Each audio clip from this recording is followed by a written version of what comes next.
on possession of controlled substance with intent to deliver for such a large amount. Esta tarde nuestra unidad de crimen organizada ejecutaron una orden de cateo aquí en esta casa donde nosotros encontramos aproximadamente 20 kilos de drogas ilegales. Nosotros pensamos que aproximadamente 15 de esos kilos son de metanfetamina, los otros 5 son de heroína. Se aparenta que el sospechoso está revolviendo las drogas juntas, que es algo raro para nosotros, es algo que no vemos mucho, pero es lo que está pasando. Este sospechoso es un hombre en los 40s o 50s, que él es, desafortunadamente para él, es indocumentado. Entonces él ahorita nos lo vamos a llevar para la cárcel, se va a enfrentar con cargos de felonía para esos dos tipos de drogas, pero también ya sabemos que las autoridades federales van a hablar con él por razones obvias. Any questions?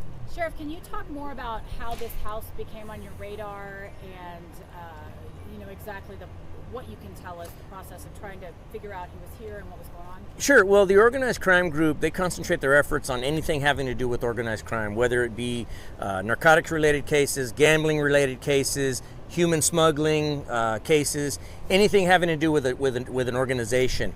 If anybody has information anywhere in the county, whether it be within one of the incorporated areas, as you know, we're in the city of San Antonio here, so we will operate anywhere in the county. So anybody that's got information to share with us regarding any of those offenses, so email us at gang@bear.org and give tips, anonymous tips for where we need to go and concentrate our efforts on.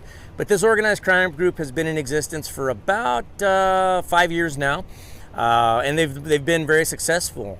Just a little while ago, they were briefing me up on a case that we had, I believe it was yesterday, where we, for the first time, have started to encounter a drug called Tusi, which is a designer party type drug in Mexico.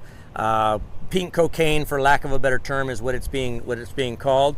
From what we're seeing in this drug, though, from what we're learning, is there's actually very little, if any, cocaine in it. It's just they're calling it pink cocaine, but it could be any mixture of other drugs, sometimes MDMA, sometimes methamphetamine.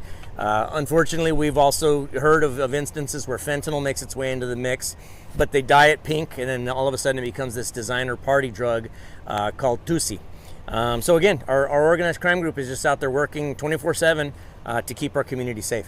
So it may have been a tip from someone in the neighborhood, or this here, while I can't part with the exact information on where it came from, we do take all tips seriously. And so whether it be a neighborhood tip or a long working informant that gives us information, we take all information seriously and vet it thoroughly.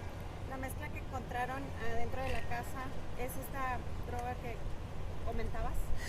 No, la droga de Tusi es algo que nosotros encontramos ayer en otro caso, pero ya nosotros les comento eso nomás para decirles que ahorita estamos viendo cosas diferentes que no hemos visto típicamente.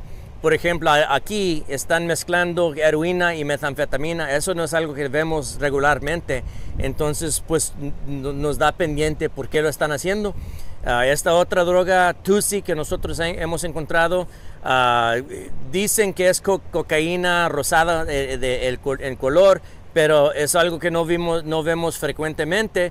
Pero ya nosotros les puedo apostar que nosotros los vamos a seguir viendo casos así con más frecuencia, desafortunadamente. ¿La persona arrestada pertenece a alguna organización? Bueno, no se sabe si él es miembro en alguno de los carteles, pero más que seguro que tanta droga así en un lugar, más que seguro que va a estar involucrada cuando menos un cartel. Entonces eso vamos a seguir investigando. Sure.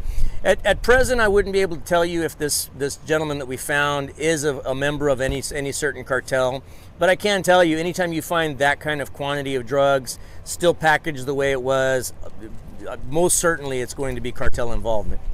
How would you describe that packaging? It's in very crude-looking bundles, and so when I say kilogram, typically, going back on my undercover days, which were many years ago, usually when you say kilo, you're coming expecting to find something like in a brick form. These are not that. they're compact like you would find the kilo form, but they're very messy, irregular type shapes, and in different color packaging. Some are black, some are green. That could be for any number of reasons. Perhaps the green ones, sometimes they'll hide those within, say, a load of cucumbers, and so they'll package it in something that at a glance could be made to blend in with something like a load of cucumbers. For any variety of reasons, they package it differently. These are packaged just like that. And would you call it a lab in there as well, or are y'all still trying to figure that out? Well, I don't think it was a lab to the point where they were making it, but it certainly does look like they were receiving both certain kinds of drugs. For whatever reason, they were then mixing them. But yeah, we're still trying to figure out why they were mixing these two and how much of this has gotten out into the community. We were just discussing back there earlier how it happens so infrequently that the only death that we can think of, the high-profile death that occurred, is the comedian John Belushi that died decades ago. My understanding is he died as a result of using drugs like these that were mixed. So absolutely, either of these drugs is more than capable of causing a death. You start mixing them up, and really bad things are going to happen. I understand there were also weapons found in the house? Yes, I believe we found about 7 to 9 weapons in the house, high-capacity magazines, one stolen firearm. Those weapons are up in the attic. It's possible, and this is speculation on my part, that those weapons were at some point going to be headed south. There's a big market for American firearms in Mexico, and so that's my prevailing theory at this point anyway, is those guns were heading south. They were probably stockpiling them in the attic, and at some point they were going to be headed down. ¿En español?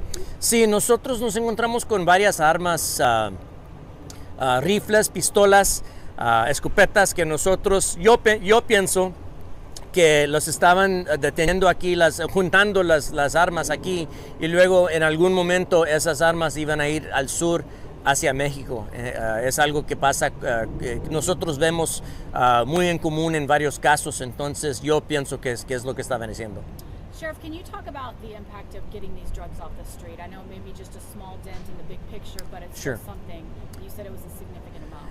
Well, look, here's my take on anytime we get drugs off the street. Like I said, my undercover days are long behind me, and I worked in that world for about 10 years during my career. What I can tell you is, people say, are we winning the war on drugs? Well, while I'd love to be able to say, yes, we're winning the war on drugs, the truth is, by the news, we're not. But that doesn't mean that we shouldn't be trying.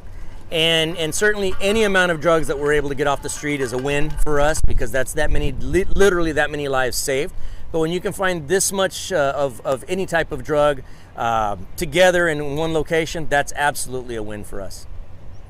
I apologize. One more time, could you go over that very first part, just real briefly? Sure. That this morning, our organized crime group executed a search warrant here on the east side of San Antonio, and we're able to find upwards of 20 kilograms of drugs. About 15 of those kilograms are methamphetamine, and then the rest is heroin. We did find evidence that they're mixing the two drugs here at this location. At this point, we don't know why or what price they're selling it at. What I can tell you is that we're valuing approximating the street value on these drugs upwards of $500,000. Can you tell us where the individual who's arrested? You said he's also a legal entry. What country of origin? We believe he's a Mexican citizen. And I believe he was on the federal radar. But at this point, he's heading to the Bexar County Jail. As I understand it, the feds already know that we've got him in our custody. More than likely, they'll be putting an immigration detainer on him. And so I don't think that he'll be seeing the light of day anytime soon. The way those immigration detainers work is the feds will put that detainer on them, and then it only comes into play at the point where that person is ready to get out of jail. Whether he pays a bond or goes through a trial, whatever it may be, that detainer prevents us from releasing him out into the world. And so my understanding is they're in the process of working on that detainer. Regardless, I think this is so much drugs that we found in one location in his possession. I don't think he'll be able to afford the bond to get himself out anyway, at which case that detainer will come into play. Was there anybody else living at this house, or was it just that gentleman? No, I think it was just him, and I think that this residence was solely being used for that purpose. I think maybe he's the only one that actually lays his head down here. But it's not a family residence, but as you can see, it's in the middle of a neighborhood where there are families. And so when you get that many drugs, that many weapons, it's certainly just ripe for something bad like a drive-by shooting to occur or a drug rip, and that's certainly not something you want here in the middle of a residential community for obvious reasons. Did it look like they were just dealing here, or were they just mixing? I think they were mixing and repackaging, is what I believe. But we believe that they were delivering the 2 drugs here in bulk, mixing it, and then picking it up and sending it back out. Taking people like this off the street, what does it do to the community? How does that help them? Oh, I mean, it's a great thing. Anytime we can get this many drugs off the street at one time, whether it be 1 arrest or 20 arrests, to me is just part of it. Anytime we get this much drugs off the street, it makes this community that much safer. Okay, thank y'all so much. What is a drug deal? What's a drug deal? Where another gang will come by and just steal the drugs. They'll come in and commit a robbery.